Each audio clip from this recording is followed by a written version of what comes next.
안녕하십니까, 나대영입니다. 이번 강의는 2020년 8월 28일 울산향교 전문 제12회차 강의입니다.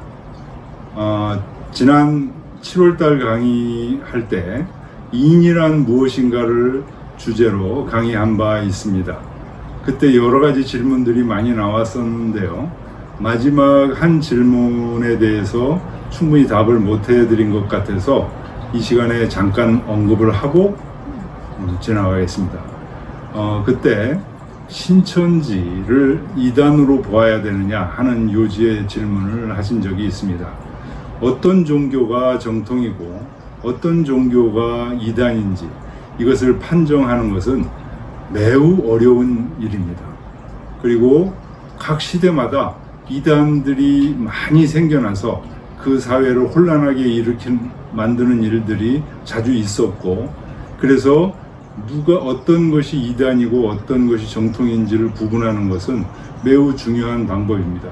그래서 섣부르게 누가 이단이다라고 단정하는 것보다는 어떤 기준으로 이단과 정통을 나눌 것인지 이런 부분에 대해서 심도 있게 생각하는 것이 좋은 방법이라고 생각합니다. 그러면 이번 강의는 경이란 무엇인가에 대해서 강의를 하겠습니다.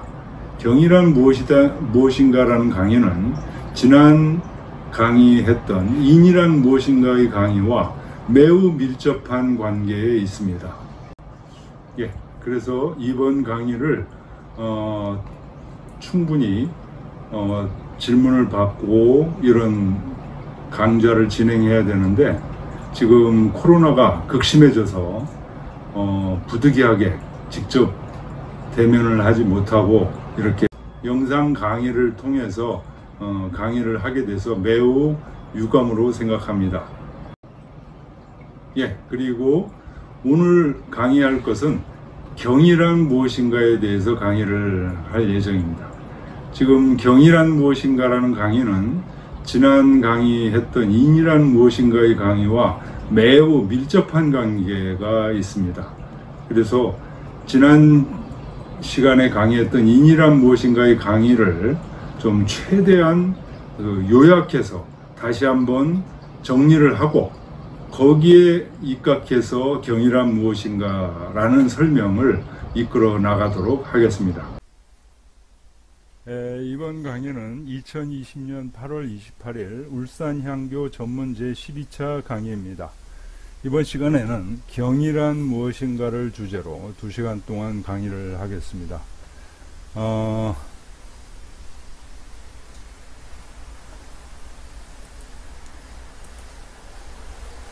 우선 지난 시간에는 인이란 무엇인가를 주제로 강의를 2시간 했었는데요. 이 인이 인하고 경하고의 중요한 관계성이 있습니다. 그래서 지난 시간에 강의했던 것들을 잘 요약하고 이해가 되어야 이번 시간에 얘기하는 경이란 무엇인가가 이해가 됩니다. 그래서 지난 시간에 얘기했던 얘기들을 다시 정리를 했는데요. 주자는 지난 시간에 인을 천지가 만물을 낳는 마음이요, 사람이 그것을 얻어서 마음으로 삼은 것, 그게 인이라고 얘기한 바 있습니다.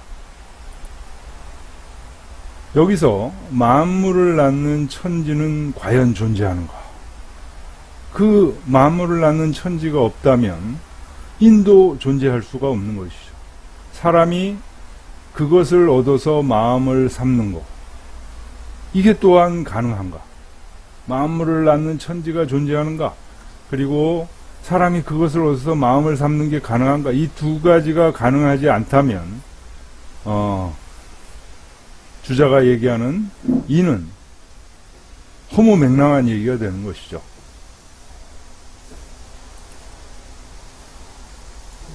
지난 시간에 인이란 무엇인가를 공부하는 데서 주자는 만물을 낳는 천지가 어떤 식으로 실제로 존재하는지에 대해서 얘기한 바가 있습니다.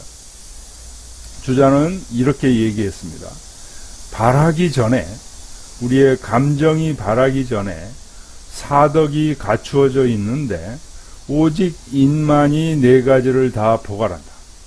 그러므로 생명을 온전하게 함양하고 육성하여 통섭하지 아니함이 없다. 이른바 생명의 성이니 사랑의 원리이니 인의 본체이니 하는 것이 이것이다 라는 식으로 얘기를 한 바 있습니다. 여기서 나오는 모든 얘기들은 미발에 대한 미발의 존재가 있다는 겁니다. 우리의 감정으로 바라기 이전에 이미 바라지 않은 고요한 상태의 생명의 온전한 함양이 이미 존재하고 있다는 겁니다. 그리고 이런 미발의 상태의 생명의 존중이 다시 발해진다는 겁니다. 그래서 그 부분을 얘기하는데, 발할 때는 사단이 드러나는데 오직 측은만이 사단을 관통하고 있다. 그러므로 두루 흘러 관철하여 통하지 않은 곳이 없다. 이른바 성의 정이니 사랑이 발한 것이니 인의 작용이니 하는 것이 이것이다. 자, 지금까지 얘기들을 전부 정리하면 발하지 않은 온전한 성이 있고 그것이 발했을 때 사단으로 드러난다. 미발과 이발, 성과 정, 이렇게 두 가지가 전체적으로 인의 모습으로 존재한다는 얘기입니다. 그래서 전체적으로 말하면 발하지 않은 것은 본체요, 이미 발한 것은 작용이다. 부분적으로 말하면 이는 본체요, 측은은 작용이다. 이런 말씀을 주자가 하십니다. 그러니까 인이라는 것은 전체적으로 발하지 않은 부분, 본체로서의 인이 있고 그것이 발한 것으로서, 작용한 것으로서의 인, 이 두 가지가 상호 긴밀하게 연결되어 있는 것이 인의 우리 실제적인 모습이다 라는 것입니다. 이것을 우리가 볼 수 있는 여러 가지 사물에서 한번 얘기를 해보면요, 요 미발과 이발이 연결되어 있는 것을 미발을 중이라고 하고 이발을 화라고도 하는데, 중화라고도 하며, 이것이 바로 앞에서 얘기했던 인의 모습이 되겠습니다. 이 인의 모습, 미발과 이발이 연결되어 있는 모습이 가장 잘 드러나 있는 것이 바로 나무의 모습입니다.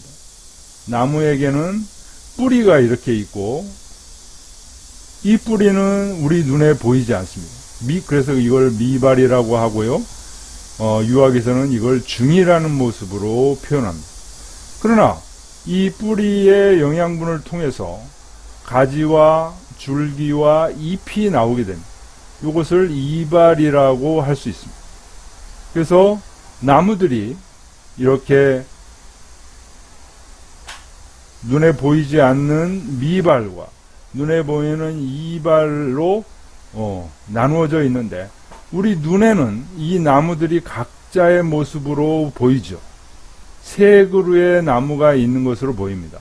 그러나 실제로 눈에 보이지 않는 이 뿌리를 통해서 보면 이 세 그루의 나무는 서로 연결되어 있는 하나의 나무다 라는 현상이 가능하게 됩니다.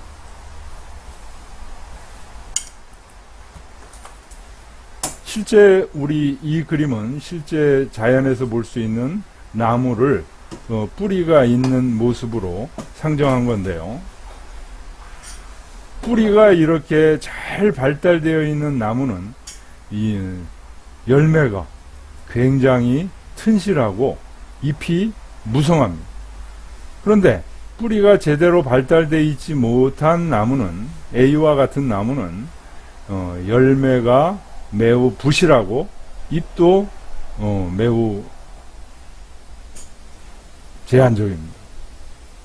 그래서 이 나무 하나만 보더라도 이미 정과 동, 음과 양, 미발과 이발, 체와 용, 성과 정으로 나누어집니다. 이런 자연의 모습이 나무에게도 적용되듯이 사람에게도 적용된다는 것입니다. 그래서 사람의 구조는 여기 A라는 사람이 있고 B라는 사람이 있고 C라는 사람이 있으면 이 사람들은 눈에 보이지는 않지만 전부 머리를 통해서 하나로 연결되어 있다는 것. 이 연결되어 있는 구조가 각 사람들에게 연결되어 있습니다. 나무는 땅으로 연결되어 있지만 사람은 하늘로 뿌리가 연결되어 있다는 겁니다. 그래서 그 하늘의 마음의 뿌리가 우리 각 인간의 마음 속에 내려와 있고 그것을 감싸고 있는 것이 우리의 육체다. 이런 식으로 이야기할 수 있겠습니다. 그래서 이것을 나의 감정 구조로 연결을 하면 이 미발의 중이 내 본마음으로 연결이 되고 여기서 나의 계산적인 마음이 작용해서 개인의 마음이 형성이 되면서 이 본마음과 개인의 마음이 서로 각축을 일으키는 그런 마음의 감정 구조라고 얘기를 할 수가 있습니다.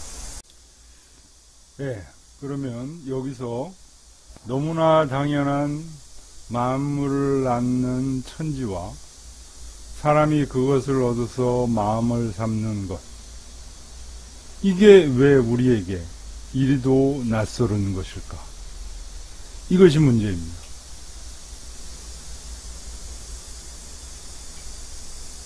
주자는 만물을 낳는 천지와 사람이 그것을 얻어서 마음을 삼는 것, 이거는 우리가 원하든 원하지 않든 이미 이 자연 속에 존재하는 것이라고 지금 얘기하고 있습니다. 반면에 우리에게는 이 천지와 마음이 매우 낯설은 것이죠. 이런 게 과연 있는가? 라고 생각한다는 것은 그것이 그만큼 우리에게 낯설다는 것을 의미합니다.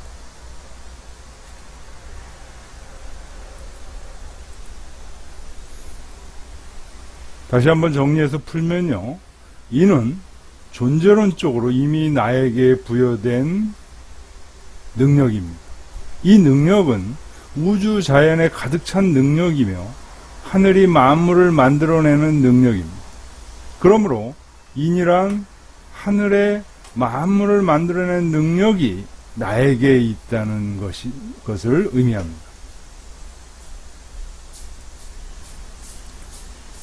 문제는 내가 나의 인을 이런 자연적으로 나의 속에 존재하는 인이 있다는 것을 아는가 하는 것입니다.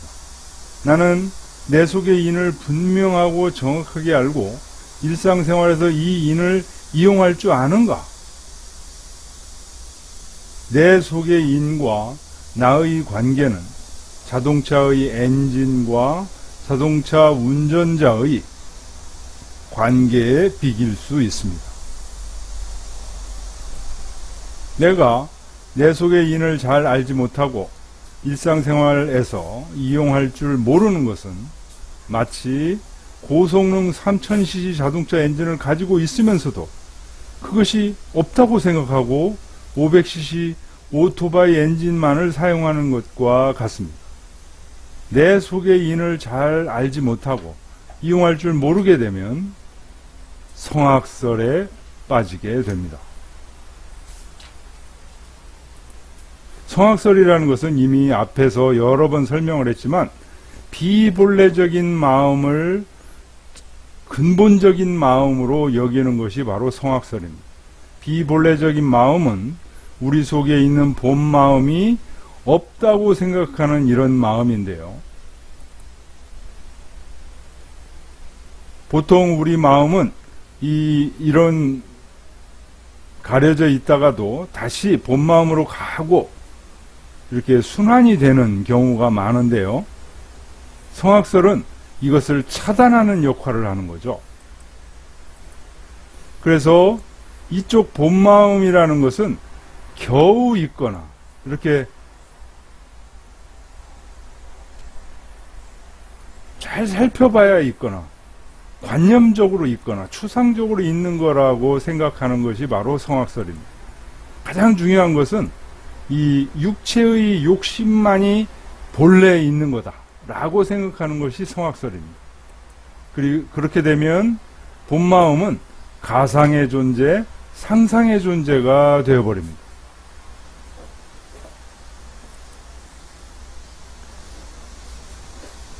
이미 주자께서는 지난 시간에 인이 무엇이라는 것을 얘기할 때 공이라는 개념을 얘기했습니다. 공이라는 건 뭐냐?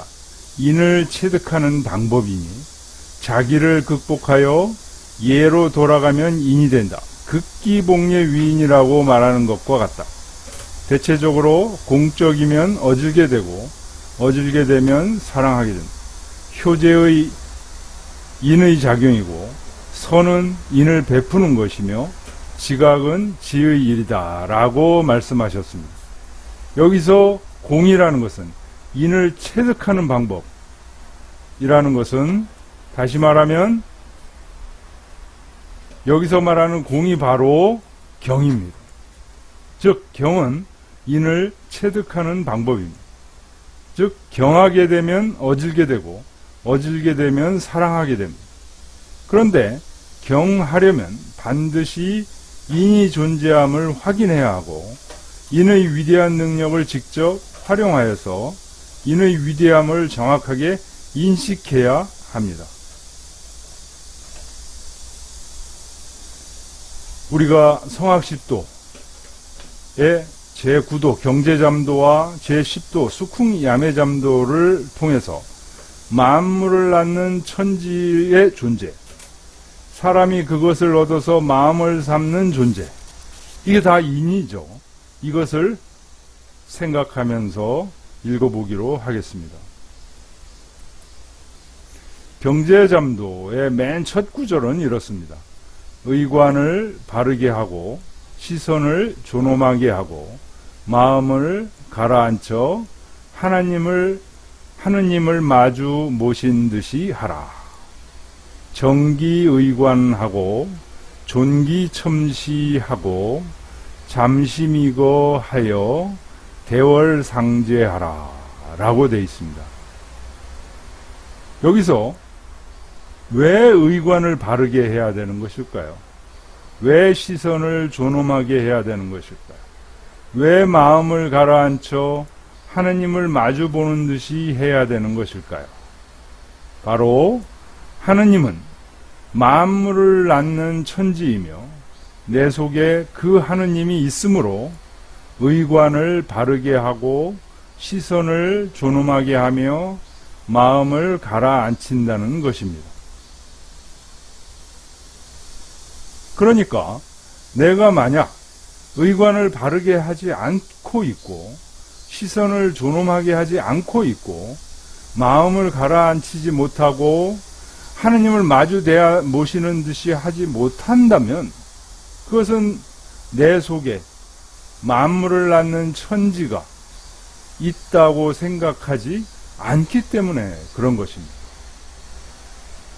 그러므로 주자가 경제잠도에서 얘기한 첫 구절은 철저하게 만물을 낳는 하느님이 내 속에 있다는 생각하에서 나온 자연스러운 행동, 방식을 서술하고 있는 것입니다. 억지로 의관을 바르게 하고 억지로 시선을 존엄하게 하고 억지로 마음을 가라앉히는 것은 경의 올바른 의미가 아닙니다. 자연스럽게 의관을 바르게 하고 자연스럽게 시선을 존엄하게 하고 자연스럽게 마음을 가라앉혀 하나님을 마주 모신 듯이 하는 이유는 내 속에 만물을 낳는 천지가 있다는 것을 명확하게 인식하고 확증했기 때문에 이런 결과가 나온다는 것입니다. 다시 말하면 앞에서 그림을 그렸듯이 이런 비본래적인 육체의 욕심 속에 가려져 있는데 우리의 마음 속에서 이 가려져 있는 장벽을 뚫고 이 본마음이 있는 이것이 바로 하느님의 마음이죠. 이 마음 속으로 나아가야 된다. 그리고 이 마음 속에 이쪽 속에 있는 순간 우리의 마음은 자연스럽게 의관을 바르게 하고 하느님을 마주 대하는 듯이 할 수 있다 라는 얘기입니다.